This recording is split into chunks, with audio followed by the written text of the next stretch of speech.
Merry Christmas, everyone. I hope you're all having a great time together, spending with your friends and family, and that you found lots of presents under your Christmas tree. I myself have found lots of unexpected presents, to say the least.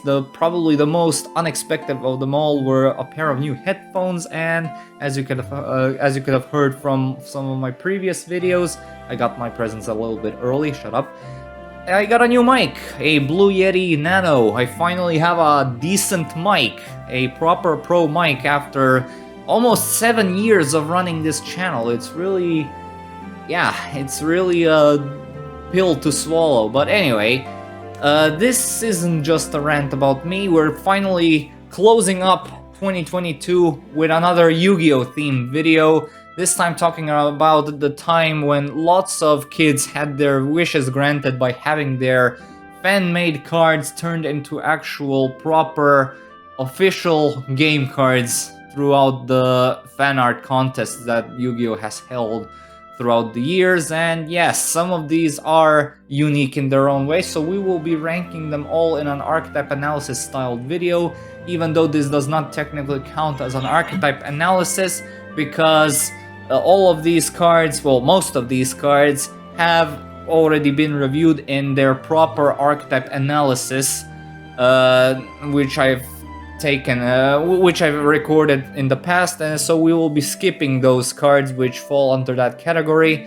And we start off with a rather chunky skip fest with Performapal Trump Witch, which we have taken a look at in the Performapal archetype analysis. Then Morphtronic Vacuumin, same thing, it has been taken a look at in Morphtronics. Drill Synchron, again, same thing. And Ral is the Starbird, which is also something I've taken a look at in my most recent archetype analysis. I'm not sure if it's my most recent, but it's one of the more recent archetype analysis videos. So yeah, we have our first proper card, which we're taking a look at with Boccebachibachi, a level 3 light insect, which is not a digital bug, so don't worry. And its only effect is that an Xyz monster that uses this as material gains the ability to inflict piercing damage. One effect really unremarkable because the only meta-relevant rank 3s are Dante and Olivier, so yeah. One of those which is not even used for its battle effects. Well, it does not have battle effects, but it's not important to partake in battle. And yeah, I mean, Dante with piercing can be okay-ish, but it's not worth running a level 3 insect for. You can maybe run it in digital bugs to give them some of that push, because they also focus on inheriting materials, so this might as well be a digital bug card for all intents and purposes. So yeah. Another Zexal mishap is Dotedo Tengu. Yes, both of them appeared in the anime, so yeah. Anyway, it's a level 3 Fiend, so yeah, you can use Tour Guide on it if you ever so desire. It's also Wind, 0 attack and 800 defense, and if this card in your possession is sent to your graveyard by an opponent's card effect, you can target a card your opponent controls and return it to the hand. Well, it has good intentions, but really find me someone who is going to waste a removal effect on Dotedo freaking Tengu. So yeah, it's not something you usually tend to run unless you're really out of targets for Tour Guide Turbo, so yeah, I don't know. Next up we have Bird of Roses. This one hails from 5Ds this time, and it's a level 4 plant with 1800 attack and 1500 defense. And when this face-up attack position card you control is destroyed by an opponent's attacking monster and sent to your graveyard, you can special summon 2 plant tuners from your deck in defense position. Well, if Hulky Fibrax was a thing during the 5Ds era, this might have been a okay-ish thing to consider back then, but nowadays with Hulky Fibrax even being banned, it's not worth discussing further, let alone playing. So yeah. Next up we have Screech, Reptile Water level 4 with 1500 attack and 400 defense, and if this card is destroyed by battle, send 2 water monsters from your deck to the graveyard. Unlike the last card, this one actually saw quite a bit of competitive relevance during the Merlantians format, where you could basically dump 2 Atlanteans or Mermails to the graveyard to secure a lot of usages from their graveyard effects, and it was again released during the prime time when battle destruction was more commonplace than it is nowadays, because nowadays you tend to use up all your removal during the main phase 1 and then go into battle by destroying nothing or destroying very little, so this thing usually wouldn't survive a main phase 1 if it was left on the field nowadays. So yeah, at least we can appreciate on how good it used to be. Next up we have our last level 4, which is Takakawa Night, another Zexal mishap, which if the activation of your spell and trap card is negated by your opponent's card effect, you can send this card from your hand to the graveyard to inflict 1500 damage to your opponent. Well, you can actually maybe tag this into Naturia's because it's an earth monster. So you can negate... I don't know, I'm just grasping at straws because this is such a specific effect. But, I mean, the only redeeming quality is the amount of burn damage it can inflict, but that's about it, so let's just move on. Our first and only level 5, well, our first level 5 that we are skipping is Vampire Dragon, because we took a look at it during the Vampire review. And our first and only Dragon Ice is our first and only level 5 we are taking a look at properly, because it doesn't belong to an archetype. And it can special summon itself when your opponent special summons a monster, except during the damage step, just like the Chaos Hunter. And you can discard one card to special it's summoned by discarding one card, sorry. And you can only control one of them.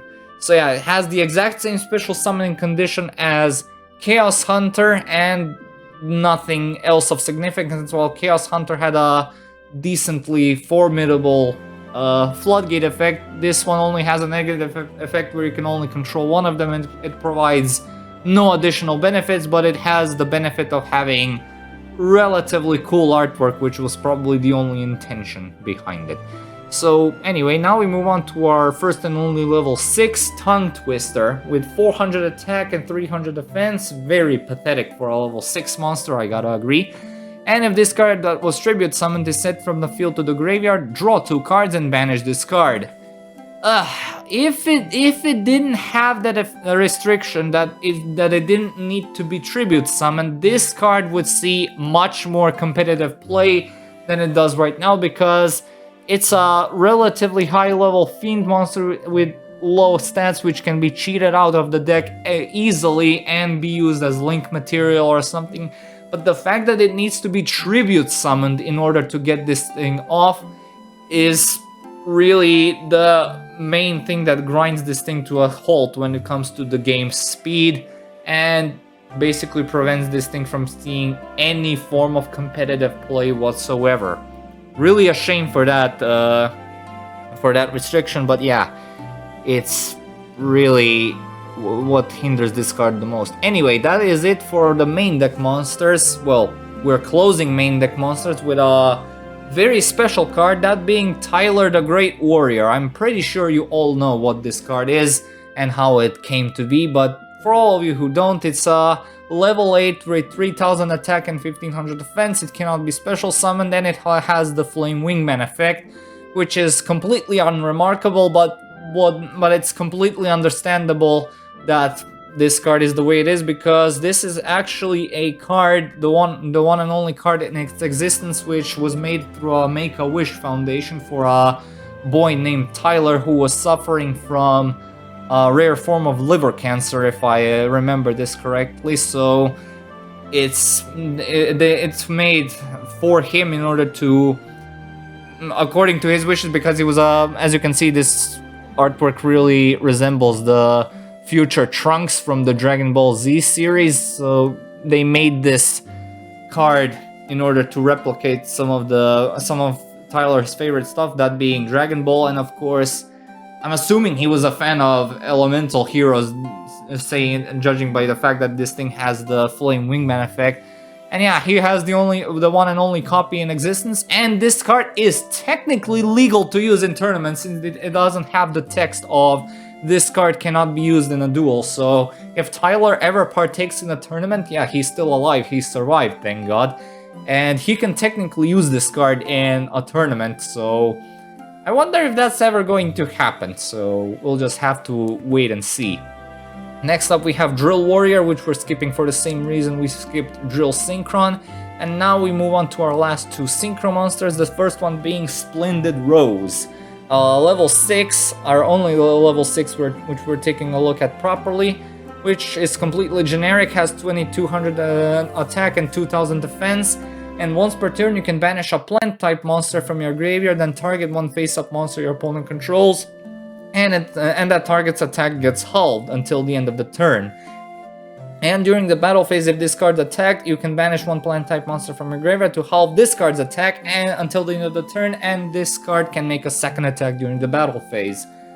It's an okay-ish beat stick type of synchro. It's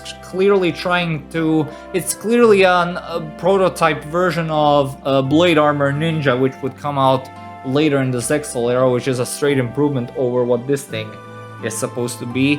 However, plant synchros were usually consistent enough to make this thing worth running, at least as a one-off, if anything, because this was the 5Ds era where battle effects were a bit more rampant than they were nowadays, so it was an okay card to at least consider in a plant synchro deck, seeing how 22 is a formidable attack value for a monster that can halve the attack of the opposition as well as halve the attack of itself in order to attack again. So yeah.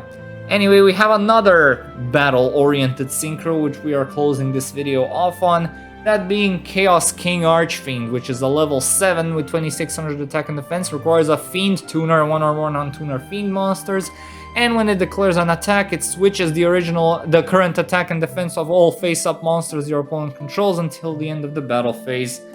Well, if it wasn't released in the Synchro era, you probably would have seen this as an Ojama support card, because really, let's face it, who has the attack changing gimmick anymore aside from Ojamas? Well, so yeah. It also technically counts as an Archfiend card, yet I didn't look at it because it clearly does not have anything to do with the Archfiends, and Archfiends never had any focus on synchro spamming whatsoever, so I decided to leave it for this video. So yeah.